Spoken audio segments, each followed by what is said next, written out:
Olá, vamos examinar hoje esse habeas corpus coletivo 143.641 do Supremo Tribunal Federal em favor de mulheres presas aí com crianças. Mas antes de eu abordar propriamente este caso concreto, eu vou falar um pouquinho sobre o habeas corpus coletivo, ok? A previsão deste habeas corpus coletivo. Não há previsão expressa para habeas corpus coletivo, não há previsão expressa na Constituição nem na lei, ok? O Código de Processo Penal prevê o habeas corpus individual, não prevê o habeas corpus coletivo. Vale lembrar que a Constituição prevê o mandado de segurança coletivo, prevê também a ação civil pública, onde se tutela direitos coletivos em sentido amplo. Quando eu falo em direitos coletivos em sentido amplo, são os direitos difusos, os direitos coletivos em sentido estrito e os direitos individuais homogêneos. Ok? Bom, o mandado de injunção coletivo também não é previsto na Constituição. Ele é previsto atualmente na lei, tá? A Lei 13.300 de 2016 prevê esse mandado de segurança coletivo. Mas antes da lei prever o mandado de segurança coletivo, o Supremo Tribunal Federal já admitia o mandado de segurança coletivo, ok? Mesmo não estando previsto na Constituição. Então, esse é um dado importante. O Supremo Tribunal admitia mandado de injunção, né? Mandado de injunção coletivo, mesmo não estando previsto na Constituição Federal. Hoje a lei prevê o mandado de injunção coletivo. Então, com base nesse mesmo raciocínio, o habeas corpus coletivo, embora não esteja previsto na Constituição Federal, ele deve ser admitido, ok? Lembrando que o habeas corpus, ele é o remédio para impedir prisões ilegais, né? Pode ser um habeas corpus liberatório, que é quando se expede o alvará de soltura, quando já está preso ilegalmente, e pode ser o habeas corpus preventivo. Habeas corpus preventivo é para evitar uma prisão iminente que está prestes a acontecer. Daí, em vez do alvará de soltura, porque ainda não está preso, expede-se o chamado salvo-conduto. Ok? Muito bem. Quais são os fundamentos aí, os fundamentos jurídicos para o habeas corpus coletivo? Bom, primeiro uma interpretação lógica da Constituição Federal. Porque se a Constituição Federal admite aí a tutela coletiva até para direitos patrimoniais, tá? Mandado de segurança coletivo, ação civil pública, se é possível até para direitos patrimoniais, tem que ser possível também para o direito à liberdade. Porque se é possível para o menos, tem que ser possível também para o mais. Vale lembrar que a lei de ação civil pública admite a tutela coletiva para qualquer direito difuso e coletivo. Tem esse argumento também, tá certo? Bom, outros argumentos. O princípio da máxima eficiência, máxima efetividade das normas constitucionais. Na interpretação de uma norma constitucional, vigora o princípio da máxima efetividade, isto é, deve-se dar às normas constitucionais a maior amplitude possível. Outro, o princípio da máxima efetividade da duração razoável do processo. Então, o habeas corpus coletivo cumpre esse princípio da duração razoável do processo e beneficia de uma só vez uma coletividade de pessoas.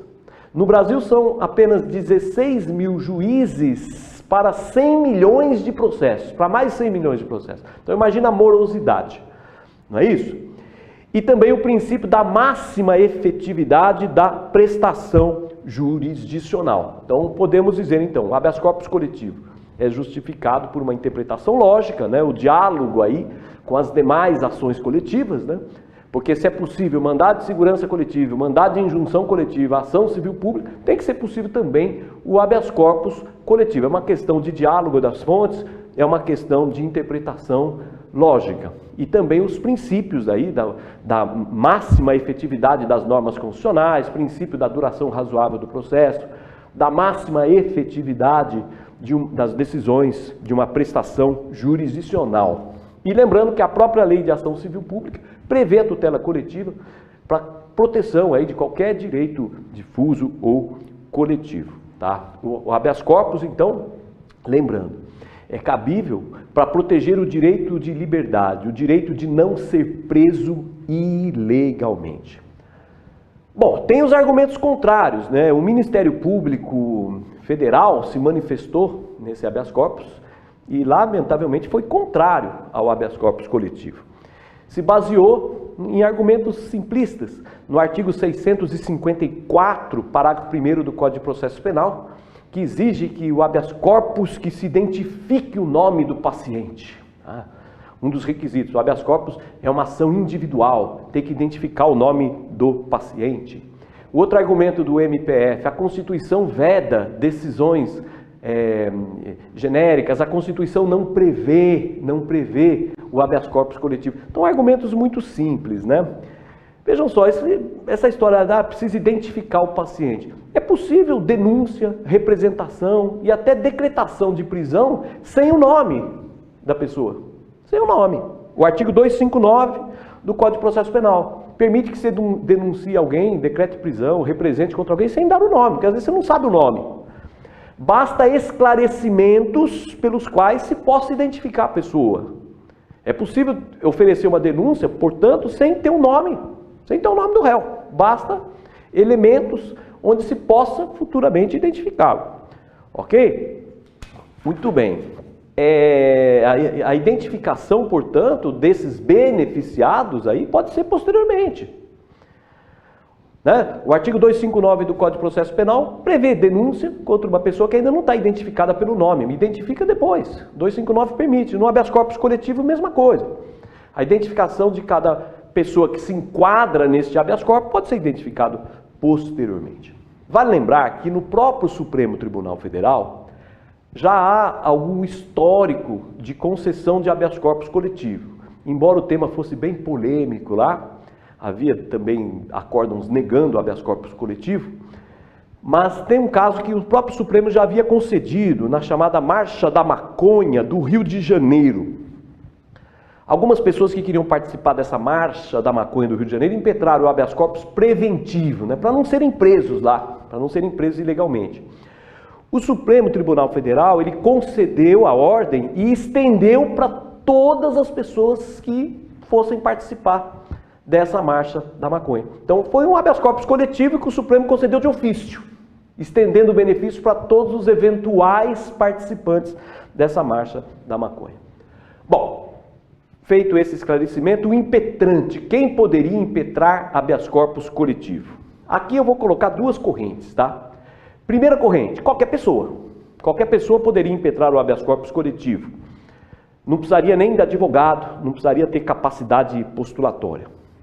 O fundamento é o artigo 654 do Código de Processo Penal. Diz que qualquer pessoa pode impetrar habeas corpus em favor de alguém. Se qualquer pessoa pode impetrar habeas corpus em favor de alguém, então no coletivo seria a mesma coisa. Qualquer um poderia impetrar habeas corpus coletivo. Ok? Um outro argumento é que o artigo 654, parágrafo 2º do Código de Processo Penal, prevê que juízes e tribunais podem conceder de ofício habeas corpus. Bom, se até o juiz e tribunal pode conceder de ofício, então significa que qualquer pessoa, não precisa nem de advogado, poderia impetrar o habeas corpus coletivo. Ok? Muito bem. Entretanto, não foi esta a orientação que prevaleceu neste acórdão do Supremo Tribunal Federal, nesse acórdão que a gente vai analisar aí. Então, segunda corrente, o habeas corpus coletivo, ele envolve um processo objetivo, um processo onde não tem propriamente ali um caso concreto, né? Processo objetivo é aquele abstrato, onde não tem um caso concreto. É um processo objetivo, então o ministro Ricardo Lewandowski, ele ressalvou o seguinte, olha, como é um processo objetivo, a legitimidade para esse habeas corpus coletivo tem que ser restrita. Não é qualquer um que pode interpor, impetrar habeas corpus coletivo. E ele fez uma aplicação analógica da lei do mandado de injunção, a lei 13.300 de 2016, dizendo, os legitimados só são aqueles que podem impetrar mandado de injunção. Então, o habeas corpus coletivo, segundo esse acórdão do Supremo, só pode ser impetrado pelos legitimados ao mandado de injunção, que seria o Ministério Público, a Defensoria Pública, sindicatos, partido político com representação no Congresso e as associações constituídas há mais de um ano. Ok? Então foi feita aí uma analogia, de acordo com esse acordo, os legitimados seriam aqueles que podem impetrar mandado de injunção coletivo, também poderiam impetrar o habeas corpus coletivo. Tá certo? Pois vocês leiam a lei do mandado de injunção. Muito bem, feitas essas considerações, vamos analisar o habeas corpus coletivo 143.641, 143.641. Bom, esse habeas corpus coletivo, o objetivo era a substituição da prisão preventiva por prisão domiciliar, ok? Então, o objetivo seria isso, substituir a prisão preventiva por prisão domiciliar. Os beneficiados seriam as mulheres que têm filho com menos de 12 anos, isto é, criança, mulher que tem criança, filho com menos de 12 anos, também gestantes e também mulheres com filhos deficientes. Ok? Então, os beneficiados seriam então as mulheres com filhos, crianças, isto é, com menos de 12 anos, ou então deficientes, ou então as gestantes. Ok? E também que estão presas preventivamente, encarceradas, em vez de estarem encarceradas, deveria ter a prisão preventiva domiciliar, que é prevista no artigo 318 do Código de Processo Penal.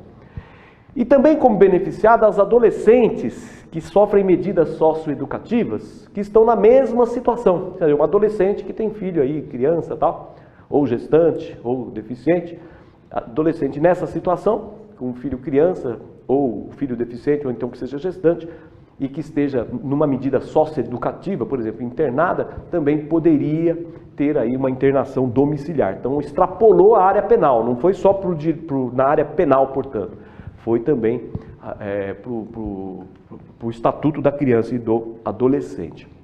Ok? Muito bem. A prisão preventiva, ela pode ser substituída por prisão domiciliar em algumas situações, que é a prisão preventiva domiciliar. Isto desde a Lei 13.257 de 2016. O artigo 318 do Código de Processo Penal prevê, desde essa lei de 2016, que uma prisão preventiva pode ser substituída por prisão preventiva domiciliar. Uma das hipóteses é esta: se for uma mulher aí que tem filho criança, ou deficiente, ou gestante. Ok?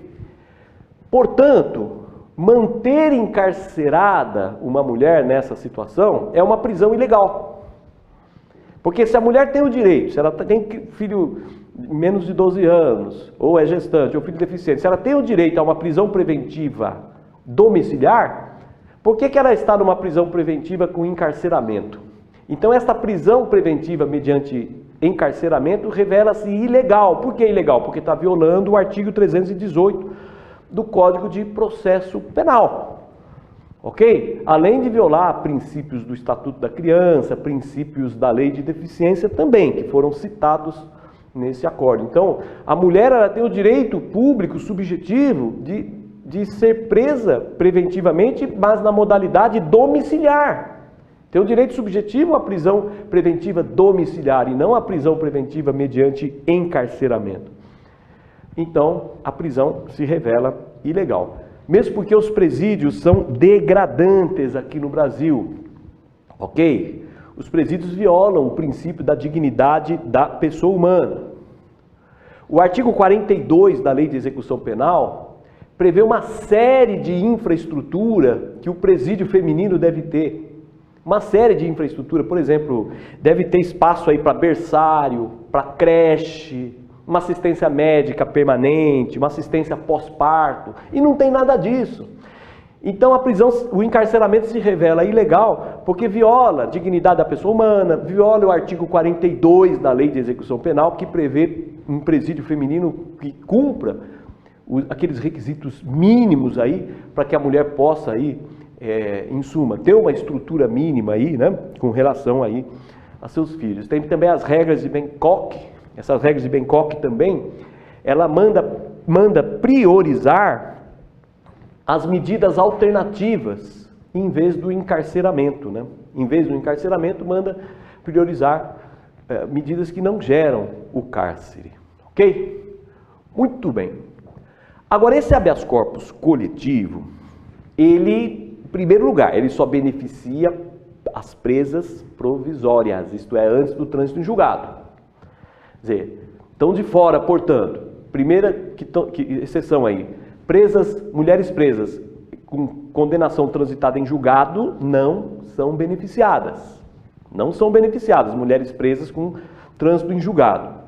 Também não é beneficiada a mãe presa que já teve o poder familiar suspenso ou destituído por outro motivo.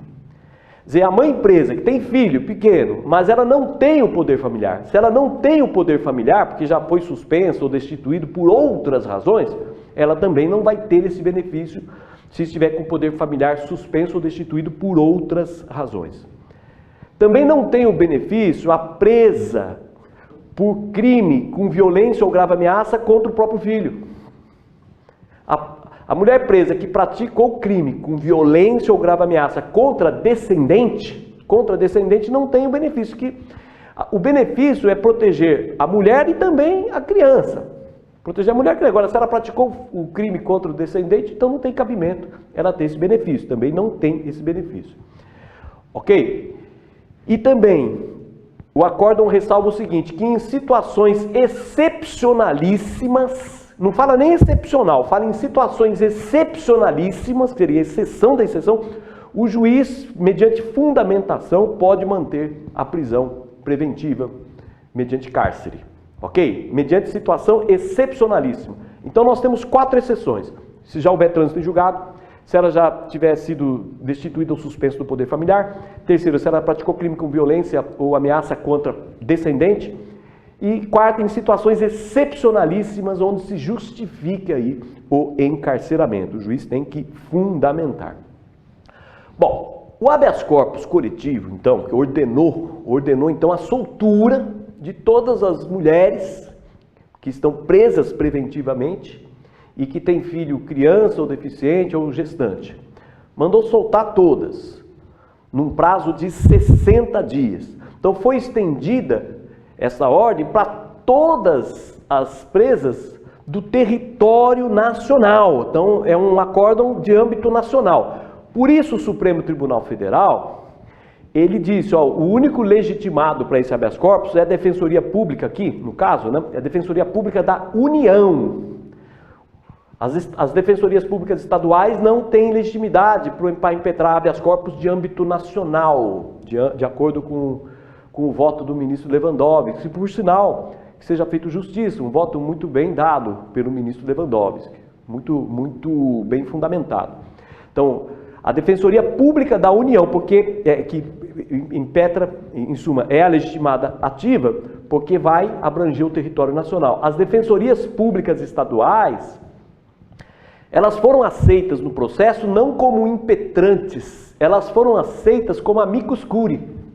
Várias defensorias aí de vários estados ingressaram também nesse habeas corpus como amicus curiae, mas não como impetrante, justamente porque como tem âmbito nacional, a legitimação é da Defensoria Pública da União, mas as outras defensorias puderam sim ingressar no processo como amicus curiae. Bom, todo habeas corpus tem que ter uma autoridade coatora, não é isso? Tem que ter uma autoridade coatora. Quem que figurou como autoridade coatora aqui? Bom, quem figurou como autoridade coatora foram aqui todos os juízes criminais, né? Juízos criminais de primeiro grau, federal e estadual, todos os tribunais de justiça de todos os estados, todos os tribunais regionais federais e também o STJ. Então teve várias autoridades coatoras aqui, né? Aqui, os juízos de primeiro grau, estaduais e federais, os tribunais de justiça, tribunais regionais federais e também o STJ. Por quê? Qual foi a justificativa para colocar todo mundo aí como autoridade coatora? A justificativa foi a seguinte, porque esses juízos e tribunais costumam para conceder o habeas corpus, fazer exigências além dos requisitos do artigo 318. Quer dizer, para conceder uma prisão domiciliar, não basta para esse juiz ter filho menor de 12, ser gestante, ter filho deficiente. Eles costumam fazer outras exigências que dificultam. E com isso eles figuraram como autoridade coautora, né? Autoridade coautora. O habeas corpus, o acórdão do ministro Lewandowski, ressalva o seguinte: deu uma ordem para soltar em 60 dias e ressalvou, primeiro, o fato de ser reincidente não impede o benefício. O fato de ser reincidente não impede o benefício, mas o juiz deve analisar com cautela, deve analisar o caso concreto. Tá? Ressalvou também o seguinte: prisão domiciliar inviável. Se a prisão domiciliar for inviável, por exemplo, aquela mulher precisa trabalhar para sustentar a criança, se a prisão domiciliar for inviável, o juiz pode substituir a prisão domiciliar por uma medida mais branda ainda, que seria a medida cautelar alternativa, uma das medidas cautelares alternativas do artigo 319 do CPP. Por exemplo, proibição de ausentar-se da comarca. Então, se a prisão domiciliar for inviável, não é justo que ela fique presa nem domiciliarmente, então pode substituir por uma medida cautelar alternativa. Ok? E mandou que os juízes, que toda a magistratura, vamos dizer, criminal, né, cumpra este acórdão no prazo de 60 dias. E exigiu aí uma postura ativa dos juízes. Quer dizer, não é preciso que haja um requerimento para cumprir esse acordo. O juiz não tem que ficar aguardando a presa fazer um requerimento. Quer dizer, é para o juiz ter uma postura ativa e já ir analisando caso a caso e já ir soltando. E só em situações excepcionalíssimas justifique e mantém preso. Ok? Quer dizer, a rigor não precisa nem pedido. A presa não vai precisar nem fazer um pedido, não precisa ter advogado, porque o juiz de ofício deve cumprir este habeas corpus.